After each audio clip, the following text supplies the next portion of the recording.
Welcome everybody to Overreaction Lunes with the Compas.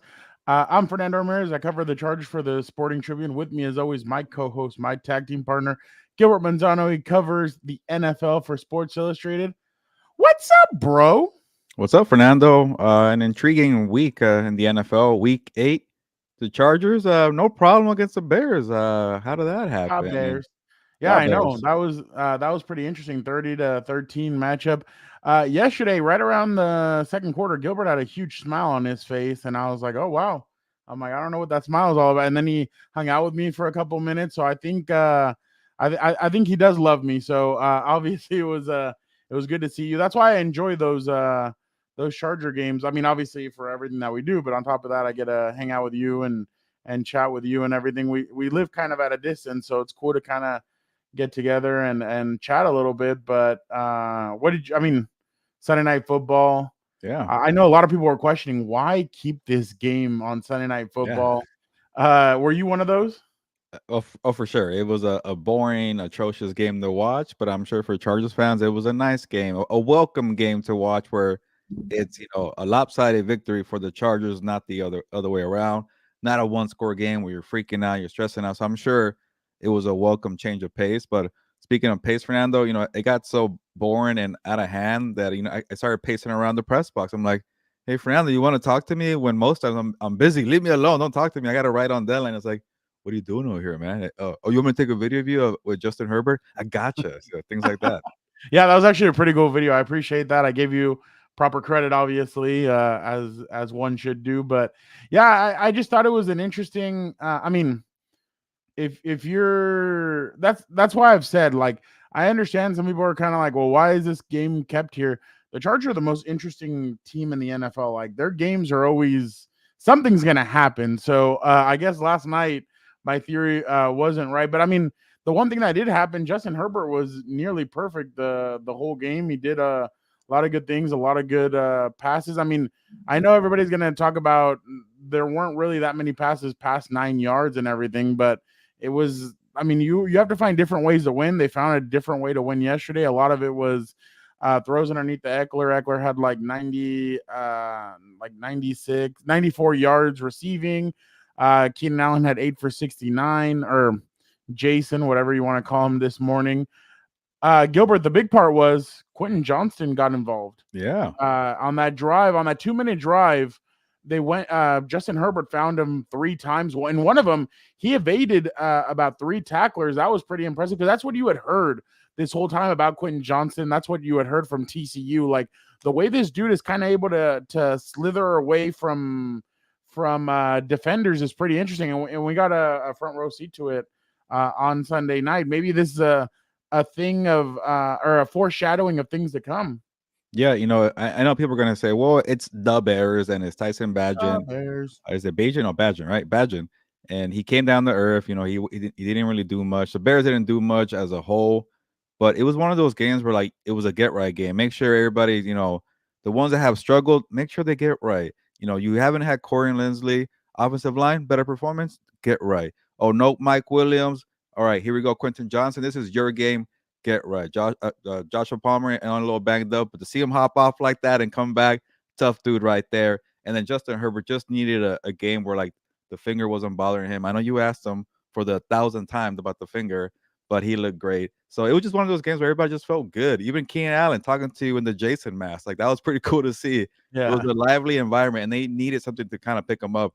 And Fernando, I've been critical. You've been critical. I think my guy Athir in the comments thinks that I've been too critical. We'll find out what he wants to talk to me about. But they have hope now. Chargers have hope. They're back in the race. I don't know if people want hope, but hey, the wild card, 7 seed, 6 seed in the AFC, not out of reach just yet. In a big time game against the Jets on Monday Night Football. Thea, I don't think that's how it works anymore. You're talking about the flexing. No, they can start flexing. They started flexing from week 6. They just haven't flexed any games yet. Yeah, that's right, Gilbert? Like, they could Yeah, have started flexing from like week 4, week 5, something like that. yeah, I think they changed the rules, but I'm not 100% right. But is that really the problem you have with me, Athir, that I criticize the Chargers being on prime time? It was more about the Bears. Like Fernando said, the Chargers have intriguing games, but I don't want to see Tyson Badgett against Justin Herbert on prime time. And I was proven correct. That was a snoozer, but I know for Chargers fan, it was encouraged and they liked it. They want more of He those. said no, sir. All right, keep it going then. But I He's don't care going. about that. He's going the Thule route, calling you sir. But it just like you said, like they needed a get right game. This is a game that can make. I mean, this victory could either, or this game was going to make or break their season. I think, because moving forward now, I mean, they have a tough 6 game stretch, and I told you last night when you graciously jumped on for Dan and Dago, who was trying to navigate himself through. He said that the in and out line supposedly was about an hour and 15 minutes long, and he decided to Really? go to decided to go to Chipotle, and he's like, I don't know how you can eat that crap. I'm like, oh, you didn't like it? He's like, no. I'm like, I was like, Chipotle's good.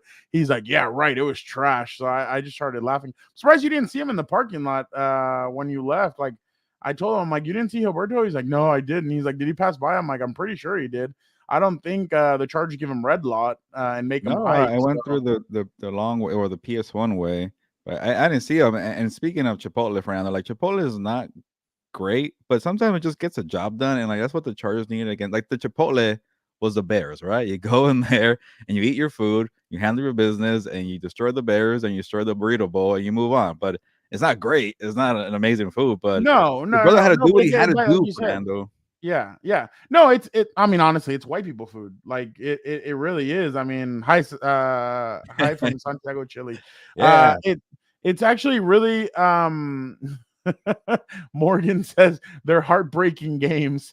I mean, yes and no. I mean, there's times where they're in it and they have a chance. I mean, how many times haven't we seen them compete against the Chiefs? I mean, I know it happens late in games, but I mean, at one point your luck has to change. I mean, why not starting now? But yeah, no, I just thought it was a good game. The only thing is, Gilbert, and there's 2 things I harp on. Third down defense is yeah, still a problem. The other thing I kind of harped on was the running game. They couldn't get it yeah. going. And that's been a big problem. I mean, I know, and the problem is everybody kind of wet their beak a little bit with that first game where they rushed for all those yards. And ever since then, I mean, That was it just wild. hasn't been the same. But another positive that I think is yesterday, Austin Eckler finally looked like the Austin Eckler pre high ankle sprain. So he was running for that 39-yard touchdown.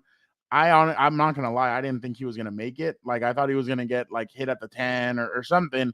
Then they were gonna have to go down, and he turned on the Jets, and I was like, oh wow, okay, there he goes. Like that's I mean, obviously it's He not was like no. so shifty. Like what's that game? It's like the one with the frog in the middle of the freeway. He has to like move around Oh like yeah, that. yeah, Like yeah. the Yeah. Frogger, yeah. Like that was Austin Eckler, man. I'm like, I know he's not old, but that was vintage Austin Eckler. Like when he's a threat in the passing game and the running game, and he's breaking tackles, shifty. He's a small dude, but he's strong. One of the pound for pound strongest guys in the locker room, which is Anthony Lynn. What he called him that back in the day. 2019 feels like a long time ago, Fernando. But when Eckler was at his best as a versatile Yeah. running back, that was kind of giving me like throwback Eckler when he was doing the shiftiness. So that's what you need, right, Fernando? When you're missing Mike Williams and you still have young guys trying to find their way, like a Quentin Johnson, like you need him to step up in the passing game. But I'm with you. I have concerns about that rushing attack. Like Joshua Kelly provides glimpses of being a decent quality back. But if you're asking Austin Eckler to do more in the passing game, you better step up as a running back. I know the trade deadline is coming up,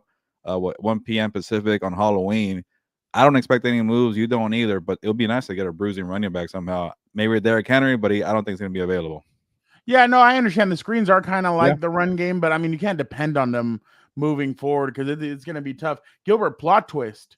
Cardinals head coach Jonathan Gannon told reporters that either Kyler Murray or rookie Clayton Tune will be starting against Cleveland on Sunday, not Josh Dobbs. Wow, So already. That was, that's a big plot twist right there, to say the least. yeah. I mean, Call of Duty or a Tune. What are you going to go with? I Yeah, mean, that's supposedly Call of Duty is gonna dropping a new game, and people are concerned about it. But I would be concerned too.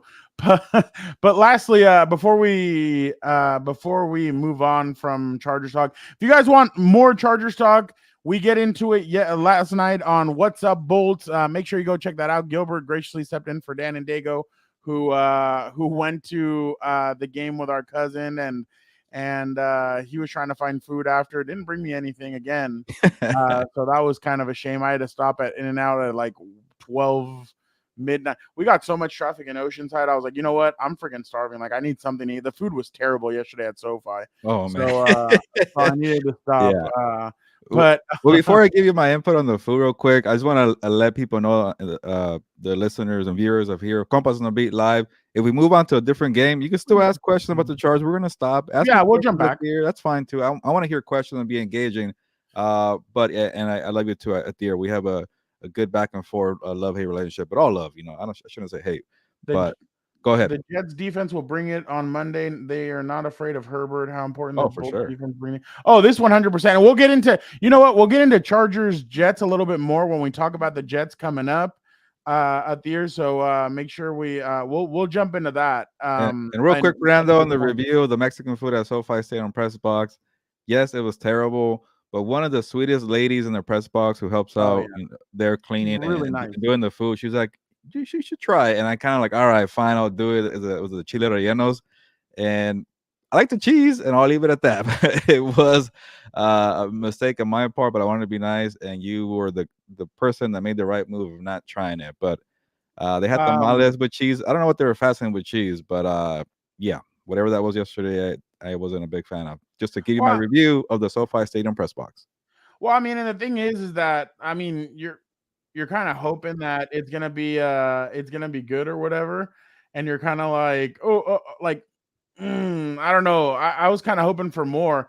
But you know what's funny, Gilbert, speaking of the food there, I kind of asked the people at SoFi, I'm like, hey, do you guys have video of Gilbert heading to the bathroom as soon as he ate that chile relleno? They're like, dude, we got you, Joan Trip. What I'm do you like, have all for right, me?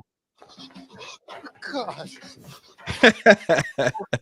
It's I can't say it. S break. There you go. It's from American Pie. I had to do that one, but real quick, Gilbert, the trade deadline, as you said, is on Halloween Day. Do they make a trade? When you're Part of the deal. when you won the game like that, and you look at the standings, and you have a big time game in New York City, or not New York City, New Jersey, wherever they play, East Rutherford, MetLife Stadium, and you could beat the Jets, you're probably looking at a 7 seed already, and you're back in the playoff mix. So, like I mentioned on What's Up, Both, thank you for letting me appear on your amazing show, Fernando. I'm like, it's now or never. Like, this core group is probably their last year, so might as well just do it. And again, Tom Telesco, year 11, no AFC West titles. Brandon Staley struggling in his first 2 years and a half as a head coach. Go all in. Just do it. It's okay. The Eagles do it all the time. Like, and one thing they should probably remember, like, Fernando, a year ago, the Chargers were struggling until they had that amazing December, right? Like, things could change so quickly. And I know I was the most critical person last week, but you won the game. You handle business. The standings are working out for you. Make a move. You can't let the victory on Sunday overshadow the fact, like Dan and Dago said, you were playing the Chicago Bears. You're gonna need reinforcements. You're gonna need something. I know people might think, if you go, like we said last night, if you go get a DeAndre Hopkins, like that's gonna hurt the development of Quentin Johnson. No, it just gets in another savvy veteran who could help him along the way. I know what he needs is like to catch or to get more passes. I mean, that could open it up for him. And like Gilbert said last night, Joshua Palmer is banged up. So you're gonna need another guy out there. So I mean, we'll see. I mean, the defensive line, cornerback, safety. I mean, offensive line. I just don't think you can make a trade during the season to kind of help that out. But receiver, I mean, even tight end. I really do think that I know Donald Parham played well last night. I was actually really impressed with him, but I still think they kind of need a little bit more oomph. But I really do think cornerback, safety, man, just another safety would be would do. And I know people are really high on Alohi Gilman and Dean Marlowe and everything, but I think Yeah. These people are Daniel tough, Fernando. Daniel Hunter and and Buda Baker. Gilbert mentioned that one last night, but I would just be very surprised. I think I'd be very surprised if that happened. Morgan, honestly, I have to disagree. The overrated part. I know but that's the thing. You're looking at the product now. Like, remember, people thought RG3 was way better than Andrew Luck, and Andrew Luck ended up. I mean, obviously, both of their You're careers. going way back. Yeah, well, I mean, okay, I'm I just think you're trying gonna to. say People thought Mike Williams was a bust, and he was Well, he's been yeah, the okay, most there, touched yeah, Mike receiver. Williams. Everybody thought Mike Williams was the best. Hey, I was around the team in 2013 when everybody thought Keenan Allen was a not a bust because he was a third round Yeah. pick. He had the first round potential, but he dropped because of a knee injury. Everyone was saying because Keenan did not start in his first 2 games, he didn't even. I don't even think he suited up against the Houston Texans in Week 1 when they got turned around and they were up 24-0. It was Tom Telesco's first game as a GM. Mike McCoy. They went into the halftime 24-0. Texans come back, beat them 28-24, something like that. It was crazy. That was the famous same old story. But people thought that those guys were busts, and look, they've all turned it around. They've done some good stuff. So I'm not gonna, after 6 or 7 games, I'm not gonna go on a limb and say that he's overrated. I still think that Quentin has a good head on his shoulders. He said yesterday, today was a building block. This is about moving forward and building on this. So I'm really impressed with the kid. I'm not gonna call him overrated yet. So And I let me just say this yeah. here on the offense is not the problem. My thing for a big time game with the Jets, and this is probably just looking at the one game coming up. The Jets won't be able to score that many points, and I get the Chargers defense has been pretty bad, but we know what's going to happen with Zach Wilson. It's going to be 14 to 17, maybe 20 points. I know he's your guy, Fernando, but the the Chargers offense better score some freaking points against that very good Robert Saleh defense, because I think that game it has a lot of implications to either you're going somewhere or you're not. So that offense really needs to be on point. But you're right. I know the Jets are feeding off of, like, watching Aaron Rodgers warm up before the game. Oh yeah, they're seeing I that. think the Jets are feeding off of that every single game. I didn't believe you when you were saying, yeah, he could come back. I'm like, yeah, sure. And then they have life. You've been this on week. He was actually like when Russell Wilson was hurt with his hand a couple of years ago. I remember he went out there and did a fake simulation. Like Aaron Rodgers was doing that yesterday, and I was like, damn, dude, like you look like you're literally a month away from being back. And if they can get it going, I mean, they're going to be impressive moving forward. But Joshua Dobbs gets traded. I don't know. I wonder if the Vikings make a call because of Kirk Cousins, but I don't know. That'd be kind of tough to get traded again and start again, That sucked for Kirk Cousins because, he bet on himself. He's a free agent after this year. I was kind of the mindset of this Brock Purdy thing keeps on going south. I thought Kirk Cousins could be the ghost. Who are you going to call Ghostbusters? Kirk Cousins. Real quick, Morgan said we can agree to disagree.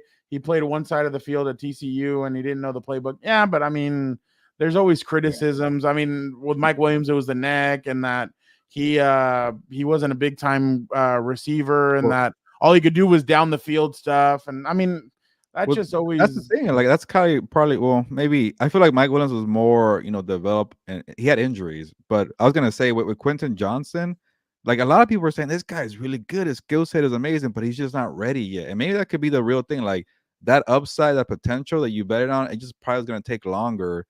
And like you were saying, Fran, like they already had Mike Williams and they had Keenan Allen, but you got to think about the future about with Justin Herbert. And I think it was more of a pick for the upside, and now he's being asked to contribute more. And maybe it's a struggle, but yesterday was fine. It was encouraging. I don't know. Yeah, Mike was more dynamic. I mean, yeah. Well, not his first year. His first year, I remember he was getting dragged through the mud, but that's because he had that back injury. Palamont, for our amigo from Chile. I sacrifice myself as tribute. I will date Selena Gomez for the good of anybody, whoever needs that good. I will date Selena Gomez. I got it. Don't trip. I volunteer as tribute. I'm that guy. I will date Selena Gomez for the good of this team, this country, whatever you guys need. I'm your man. I will date her. So I'm all good. I see. That's what I am. I'm that type of guy. I'm willing to sacrifice myself. Yeah, that could have been a great storyline for the Sunday Night Football broadcast. Selena Gomez dates Chargers beat reporter, and it could have been a whole storyline, But I mean, I'm just saying they missed the boat. Hey, Travis Kelce and Taylor Swift, that's old news. Like, let's move on to this. I got you. Morgan, I appreciate that. I appreciate that so much. Yeah, I try and be. I'm just saying. But all right, Gilbert, the Cowboys, are they all the way back? Have they rescued your thoughts on who they were, especially after a 43-20 victory over the LA Rams? Dak Prescott, 25 of 31, 304, 4 touchdowns, 1 interception. The run game still hasn't gotten going. Tony Pollard, 12 for 53. CeeDee Lamb, hey, he was complaining, but right before he played the Chargers, he's like, hey, Yep.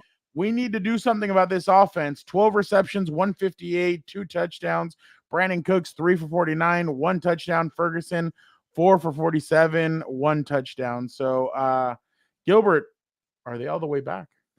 They are not all the way back. And this is one of the few times that I'm not going to overreact, Fernando, because I can't forget about that beatdown in Santa Clara where, that was the last time the 49ers won a game, surprisingly. But the Cowboys got spanked against the 49ers. And you go and beat, no offense to Rams fans and Chargers fans, but kind of so-so teams in LA, you handle business. But every year your goal is to want to win a Super Bowl, not to lose in the division around every single year, which they still feel that way. Maybe they'll win a wild card game. I'm not even sure about that, Fernando. But yeah, you handle business. That's pretty cool. But, I was impressed that they're finally getting CeeDee Lamb more involved. That started against the Chargers. They got Tony Pollard also going. Yeah. Okay, you're being a realist. I like that. Shout out to Chile. He's the guy the person from Chile. Yeah. So they usually beat the so-so teams. I'll be nice today and say so-so teams. And that's why I picked the Cowboys to beat the Rams, because the Rams have been so-so. Shout out to the people in House of Horns, because last time they got on me for being very critical. And the Rams are just fading fast. I think that's the bigger spotlight here, Fernando. The Rams started out pretty good, but all the everything we were concerned about heading into the season, no talent. They have talent. I shouldn't say no talent. Some talent and a lot of inexperience. It's a very different group. And when you see the 0-3 against the 49ers, Eagles, and the Cowboys, 0-4 against the Bengals were banged up early, but you're not in the big boy leagues just yet, Rams. And they beat the Seahawks, and everybody started believing. I'm like, this team can't score points right now. I don't know what's going on with Sean McVay. Matthew Stafford has a bad hip injury that's starting to hurt him. The thumb injury might keep him out for another month. Who knows? It's bad. By the way, it was reported by Sarah Bishop. Sean McVay said Matthew Stafford has a UCL sprain in his right thumb and is day-to-day. Yeah, he's probably gonna go on IR soon, and he might need it because the hip injury too has been really bad. Well, the Cowboys did lose to the Cardinals. The Rams only good game in the past month, which that tells you how funny. Cardinal. Yeah, the Cardinals, but it's been so like when they're not playing the Cardinals, the Rams since that game against the Colts, they've been pretty bad, and that's when the hip injury happened. So, I don't like to brag too much because somebody called the Cowboys route in Dallas against the Rams, but my hermana from Chile. There's nothing wrong with sacrificing 4 years to win a Super Bowl. I mean, honestly, like I understand like that's the narrative that I told Gilbert. As soon as they won the Super Bowl, Gilbert and I were sitting in that press box, and I told them this was what it was all about. It was worth it. Everything that they did, all the contracts that they backtracked, all the contracts, I'm like, they could suck for the next 10 years, but this is what it mattered. What mattered? 2 things: winning a Super Bowl in LA and being the first team to win a Super Bowl in LA. Yeah. So they did that. They were able to do it. I'm sure Les Snead is not like, I'm sure, yes. Part of him is like, crap, we need to be more competitive. We can't get dog railed by the Cowboys the way we did. Yeah. But at the same, or dog walked. But at the same time, like, hey, you look over, you're like, crap, there's a Lombardi sitting right there. Yeah. We didn't do too bad. We've done it before. So, by the way, Vic, if you are listening, Vic, the producer, cut out that Selena Gomez clip so we can throw it on Instagram. Let's see if she's interested and like, hey, you never know. It worked for Travis Kelce. He shot his shot. You never know. That's what I'm saying. But definitely. But I'm telling you, Gilbert, like, this weekend is going to be an interesting. Moving on, or just last thing on the Rams. The Rams, like I said, they're building something. Whether Sean McVay is going to be there or not, I don't know. Whether Matthew Stafford is on his last legs, like I think he's at that point now where it's like, dude, like you spend probably as much time with your family as you do in an ice bath. That's what happens when you get beat up. I mean, we all saw it, and I know obviously it's a show, but in Ted Lasso, like how many hours didn't Roy Kent spend like working on his body, trying to get up there? And at one point you just notice you're like, crap, I'm just not the same speed that I once was. So so this team is moving. And now the interesting part is if they trade Aaron Donald to a contender, like I'm Philly, dude, and I know obviously with the contract and Yeah, they everything, have plenty at and the I defensive know, line. but can you imagine? No, I'm kidding. I don't think they would go get him. But like, if I'm a contending team, like maybe the Jacksonville Jaguars or maybe the Yeah. Dallas Cowboys, the Dallas Cowboys should call the Rams and be like, "Hey, we just dog walked you, but what's up with Aaron Donald? Like, we'll give you our next 2 number 2s." But I feel like the Um, only team he'll say yeah to for a trade, I don't think he has a no trade clause, is the Steelers, and they're kind of bad. So I don't think he's gonna do it. you He's from think you would? Pittsburgh. You think he'd do it to the Steelers? Well, I think. because he's I think he'd from do it to there, but also he's probably gonna look at that roster and be like, Kenny Pickett plays over there. I probably have no chance. I'm better off here taking my money with the LA Rams and living in beautiful California. So That's true, but I think like if he got traded to like, well, the Chiefs are out. Like I'm saying, like Jacksonville, the Cowboys. Like I feel like those 2 yeah, teams. but you got to he keep would in mind really, that this guy's a first ballot Hall of Famer, and he's yeah, already thinking about retirement a long time ago. Like he's only gonna do it to go home. That's my yeah. guess. But and then one And more I thing. think it would have to be like in soccer where the family stays in LA and Oh, yeah. he's the only one. You've been watching too much David Beckham there. No. That's how a lot of players do it. Like a Yeah, lot of players will just go by themselves, leave yeah, their family back home. Like yeah. It's like there was a 3 or 4 Chargers months. coach. Yeah, There was a Chargers coach. Oh, Gus Bradley. Gus Bradley, I remember, had left his family in Jacksonville while his kids went to school and did all and finished kind of their year out there. And he came out to the Chargers by himself. So sometimes coaches do it, sometimes players do it. So I thought maybe Aaron Donald would leave the family there and then go out. yeah. And but I mean, obviously being from your family a Yeah, long you're time, right. but He's playing right now. He's active. Like he yeah, might as well win more one ring and then leave. But 2 more points before we change, Fernando. That comment said 4 years. I could see the Rams winning next year. So that'd be 2 bad years and win next year. Like they're well on track, making it worth it for that Super Bowl. And one more thing on the Cowboys, for them to prove something and have me back on their bandwagon, beat the Eagles next week, and then we'll talk. yeah. You know what's funny? Speaking of all this, I feel like Aaron Donald was like literally pointing. Remember how he pointed at his hand? Like I feel like he as soon as he got his ring, he snapped like Thanos. And then like Jalen Ramsey goes away, and then I know, right? Like it's like Leonard got what I Floyd goes wanted. away, Von Was it Miller goes away, and like all of a sudden he's like, crap, like what was is it worth this? it? At what cost? Yeah, at what cost? But last thing on the Cowboys, I'm with you. What did I say about the Dolphins? If the Dolphins wanted to be taken, and you said it, Gilbert, the Dolphins want to be taken seriously, they needed to beat the Eagles a couple of weeks. Hey, here you go. And you know what sucks? And I'm sure people are going to be posting this all over. Skip Bayless already said Eagles were coming for you. So you know if that dude is freaking looking at you and saying like, man. hey, we're coming for you, like that's gonna be plastered all over. Thea real quick said, I love what the Eagles are doing. I'm desperately needed a Halabi Eagles assistant GM to be our charge GM. Pray to God if that will happen. Scouting candidates already. Jeez. Damn, you guys are quick. No, I mean Howie Roseman, we all know is aggressive, but he's smart at the same time. Like he knows. I'm telling you, Howie Roseman is not done. I wouldn't be surprised if they didn't make another trade within the next 24 hours to really solidify. Man, I'm telling you, I know that they've just beat the Chiefs, but Patrick Surtain on the Eagles would really change life for them, especially with the Cowboys coming in and you get Patrick Surtain, like that would be crazy. Don't tell Broncos fan that, because every time either I tweet or I write about Surtain being traded, they get upset. Like he's not going anywhere. He's gonna stay with us. Stop it. And they get really upset about that. Then the 49ers, then they do the 49ers. Nah, we'll see about that. I'm no Trevon Diggs. That makes it a whole lot interesting. Hey, by the way, Julio Jones caught a touchdown pass, a clutch touchdown pass yesterday for the Eagles. So by the way, that's what I was telling you. Roseman made another trade like an hour ago too, so he's always making deals, and he signed exactly. Jones like he sent somebody to the Falcons. Yeah, so I mean, regardless, he's always looking to make something. Oh yeah. That phone's gonna be ringing off the hook for the next week. But all right, Gilbert. Moving on. We are talking. Oh yeah, it's my turn. Yeah, sorry. I have been called or summoned to do work. No, Bengals, 49ers. Are the 49ers dead in the water? I don't know about that. Are the Bengals back to being for sure Simba in the Lion King, where they take their rightful throne? Is Burrowhead coming back? I mean, Joe Burrow. Go ahead. What?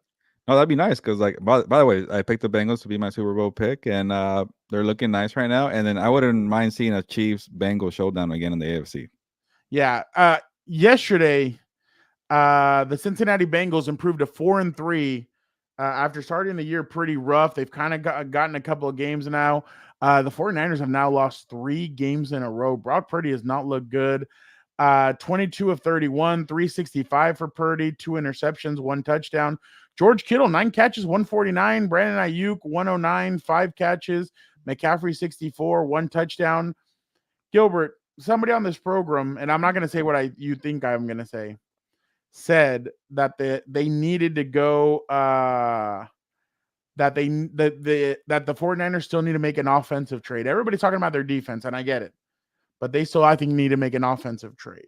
They need to go get another weapon. I don't know if they're going to do it, but I'm saying they need to, because this team just does not look right. Well, like you told me last week, like you told me that Debo can't stay healthy and you can't rely on him for a full season. So yeah.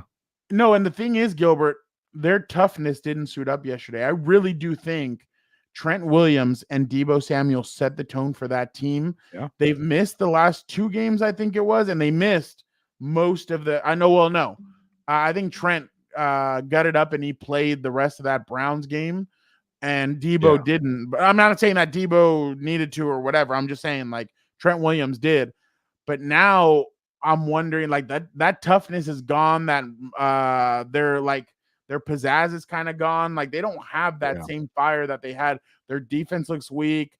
Their pass rush isn't what it was. Their secondary is struggling.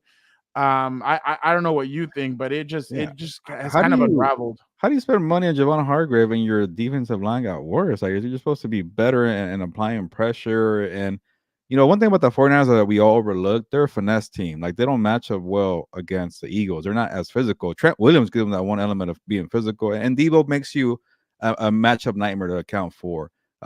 Judy or DeAndre Hopkins for the 49ers. Yeah, I could totally see them like, hey, you know what? 3-game losing streak. Debo, we can't rely on you for a full season. We need you. We love you. But let's get another talent here and make it work. And Fernando, I know the spotlight's on Brock Purdy right now. And yeah, I get it. I'm the one that call him a top 10 quarterback, but nobody cares about quarterback rankings in San Francisco. They need him to be good enough. And that when you have a good enough quarterback with a very good defense, that's enough right there. But that defense, that's the one that sets the tone of being physical. When you have a physical defense, you go play with the bruisers against like the Eagles. That defense is getting carved up. I know Joe Burrow's Joe Burrow, but he completed his first 19 passes yesterday. I kept watching that game, about to flip something because I picked the 49ers. I'm like, can you defend this guy or something? It was just bad. Like, if you don't have the defense, Fernando, it doesn't matter how Brock Purdy plays or not. You're not going to beat the Eagles for sure. No, yeah, I completely agree. And obviously, yeah, the Niners have a bad run defense. Their offensive line has had holes. We all know, even last year, even for years past, like Mike McGlinchey. I mean, I guess he was serviceable, but it just wasn't a good offensive line. I think they've kind of gone away from that. I mean, I know they love running the football, and they haven't been able to these last few weeks. But I really do think that they need something. I don't know if what they need. I mean, even if they got Jerry Jeudy or D Hop, I don't think what they need can be solved during the season. I think this is like off season. Like, I've never been of the belief that you can just all of a sudden switch a flip and you're going to be able to stop the run more efficiently. Like, I've heard players say if we get all 11 hats or whatever to the ball, we'll be able to stop the run.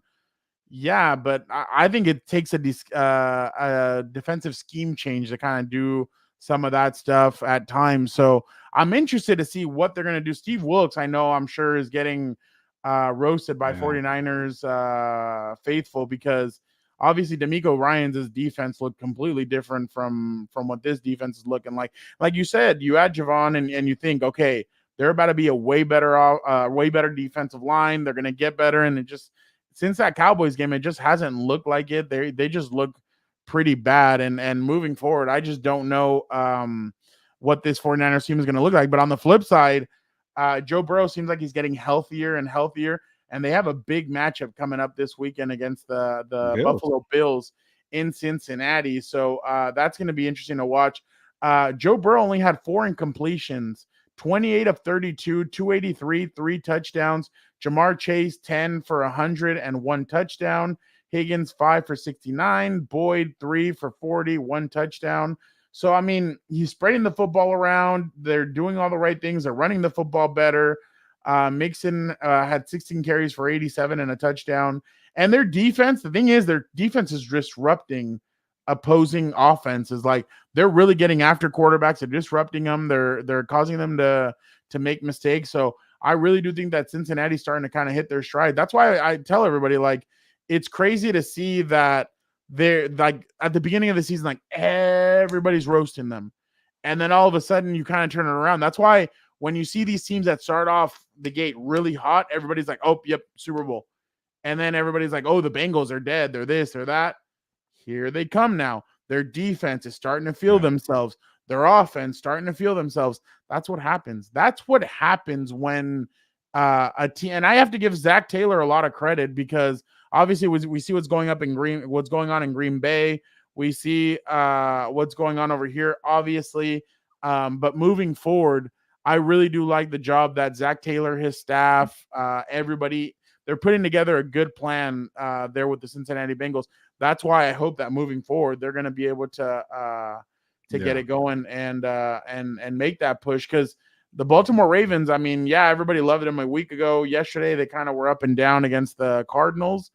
And if the Bengals really do put this together, they can challenge that team. You know what's funny, Fernando? Technically, in the AFC North, the Bengals are in last place right now. They're tied with the like points and all that, but they're tied with the Steelers and the Browns. But it wouldn't surprise me that somehow the Bengals catch up to the Ravens. It's like a 2-game. I think they lost already to the Ravens, so they're 6-2. The Ravens there, and yeah, I saw House of Horns comment that the DC for the Bengals deserves a lot of credit, and they do. That Bengals team looks like it's complete. And when you have a Joe Burrow, who might be the best quarterback in the game. I love Patrick Mahomes, but Joe Burrow is really good too. And he's healthy. That bye week really helped. And going back to your comment, Fernando, yeah, everybody likes to toot their own horns when, hey, I got the 49ers right. Oh, hey, I would told you the 49ers are fraud. Like, it's ups and downs in the season. Again, I like Brock Purdy. I think he's going to be fine. Do not go to Sam Darnold. You come at me telling me Sam Darnold's going to be the best answer, which you might, Fernando. I don't want to hear it. I've seen this guy too many times. But sometimes you got to put the quarterback rankings aside. And when you have Brock Purdy with a complete offense, he's good. He does a good job. And he lost his opportunity to prove that he's better than a top 7 quarterback because he can't do it right now. But if that team's healthy, I like the 49ers. But I'm worried about their toughness. I'm worried about their defense. And the grittiest team in the NFL, it's not Detroit, it's the Philadelphia Eagles, and they're in a good place right now. 7-1, right? That's the problem, yeah. But that's the problem when Brock Purdy goes and wins all the games that he first had won. I mean, it's great for him. But then when the down happens, that's when you're going to see what kind of team, what kind of player, how they respond. And yeah, obviously the media is going to crap all over them and be like, hey, like Brock Purdy's not what they said. He looks like a 7th round draft pick. Downs are going to happen to everybody. Look at Patrick Mahomes. Everybody says is the next Tom Brady. And look, he got dog walked by the Broncos yesterday. People were waiting for his one game. Exactly. For the Well, there was a certain individual. Yeah, I know. Waited a long time. He's at work right now. Well, you know what? I'm sure he's taking a nap in his car before going to practice. It happens, man. It's football. We get picks wrong all the time, you know. No, but that's what I'm saying. Like, if it could happen to Patrick Mahomes, if Joe Burrow could start the season like that, this kid. I mean, Herbert just went through two or 3 game stretch. No, 2 game stretch where it was bad.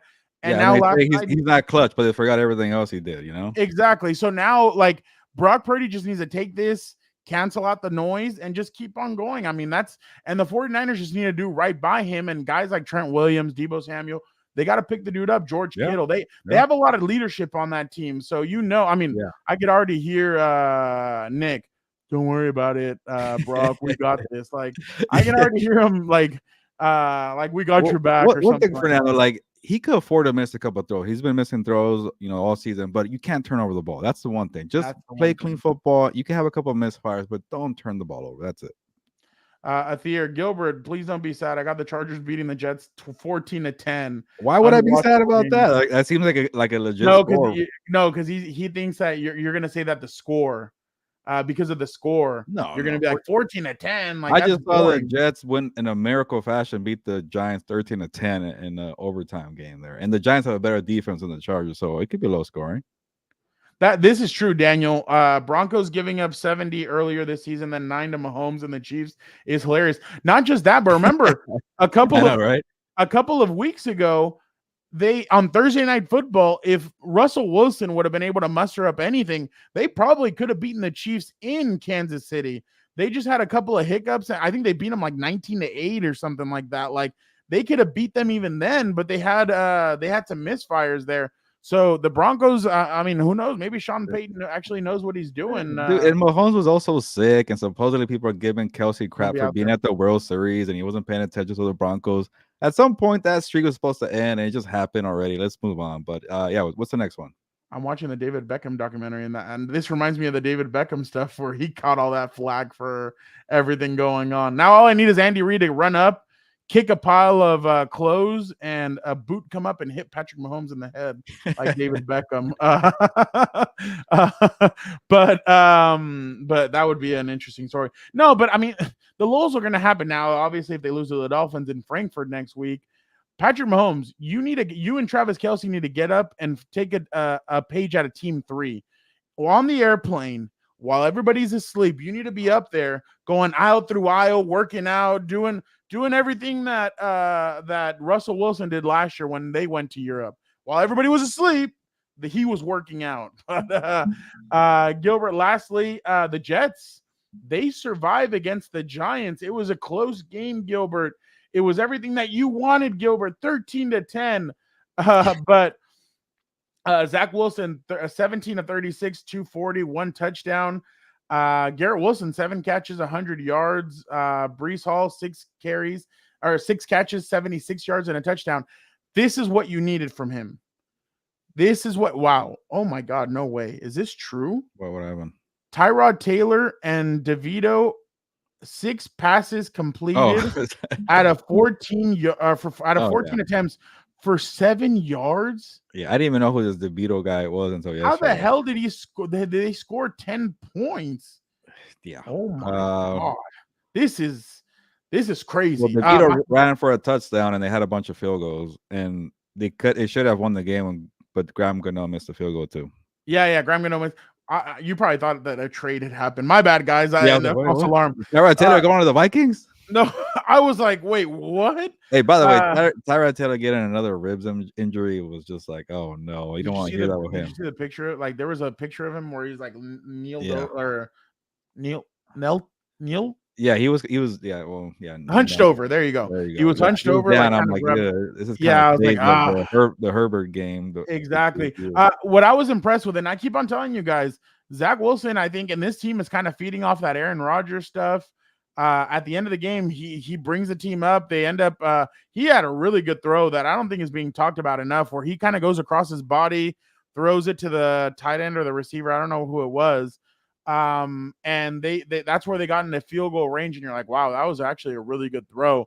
So I'm really impressed with the way I know people are gonna make 13-10. I get it, but for him at the end of the game after that missed field goal to come up, oh yeah, I think he was Daniel. I think he was just discharged from the hospital, and I think they haven't said anything on him, but they said he was discharged. That was all that was said. But yeah, Gilbert, I think that's impressive that Zach Wilson is able to have that moxie, that bravado to come back and win the game.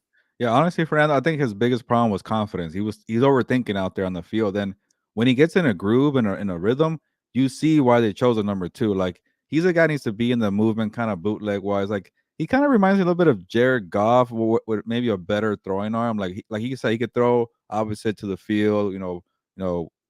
Not the best form, but he can still sling it down the field. But when he's doing bootlegs, play action, that's at his best.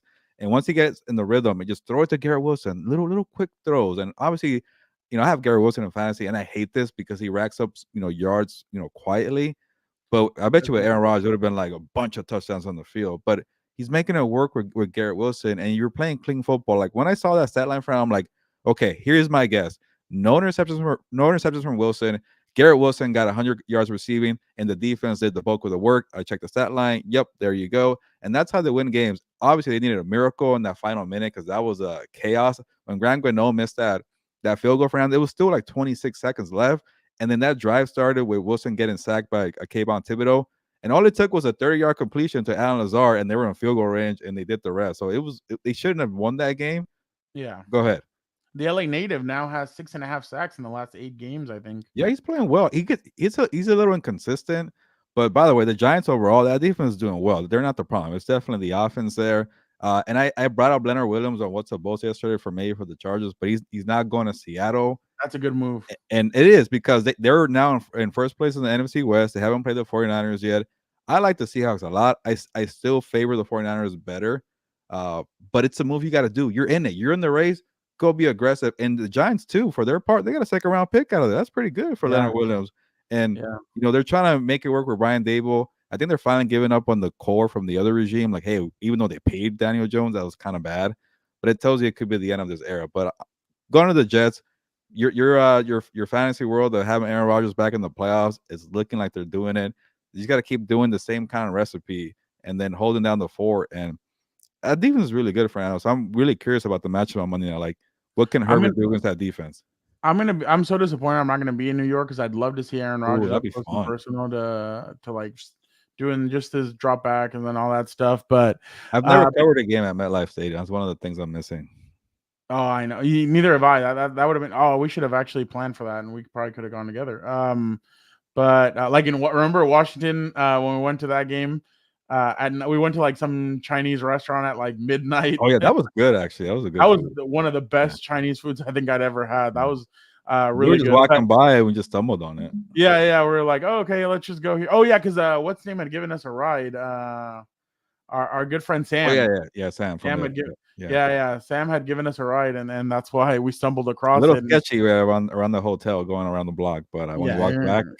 But it was fine. You're not kidding. Yeah, exactly. But yeah, no, I'm impressed with the Jets. If they can keep it going, I mean, they literally let's just check real quick. I'm not even going to talk about the Giants. Chargers and Jets. Then Jets at Raiders. That's going to be an interesting one. Jets at Bills, Dolphins at Jets, Falcons at Jets, and then Texans at Jets. So literally, I mean, the Bills and the Dolphins are the only two outliers. They can win those other 4 games and set themselves up pretty. Yeah, if they win 10 games, they might get a wild card, and then your dreams of Aaron Rodgers being back might come true. But that'd be we'll see. Yeah, no, we definitely will. That is true. Oh, yeah, that's true. The Jets did just put a couple of offensive, but that's what Connor McGovern was one of their best linemen. The only one they had that was decent. He got hurt. Yeah. But that's what Athir was saying, Daniel, is that that he thinks it's going to be an ugly 14. He said 14-10 Chargers, and I think I'm with Gilbert. I think it's going to be a very low scoring game. Score 20, you probably win the game. I want to see if how much Herbert goes at Sauce. I'm going to be interested to see kind of how many times he goes at him, but it's definitely going to be a really good game. They have a lot of feisty guys. The problem there is that CJ Mosley is a really good linebacker, and he knows how to disguise. I mean, they made Patrick Mahomes look silly at times when they faced him, so they need to be careful. Quinnen Williams, Fernando, for the offensive line. Watch out. Who? Quinnen Williams for the offensive line. Oh yeah. He's dangerous. Yeah, that whole team is dangerous, but again, we appreciate you guys so much for checking out Overreaction Lunes with the Compas. I have to jump off because Brandon Staley will be speaking. So if you guys want any information on that, go to my Twitter at RealFRamirez, and I will have all the updates there.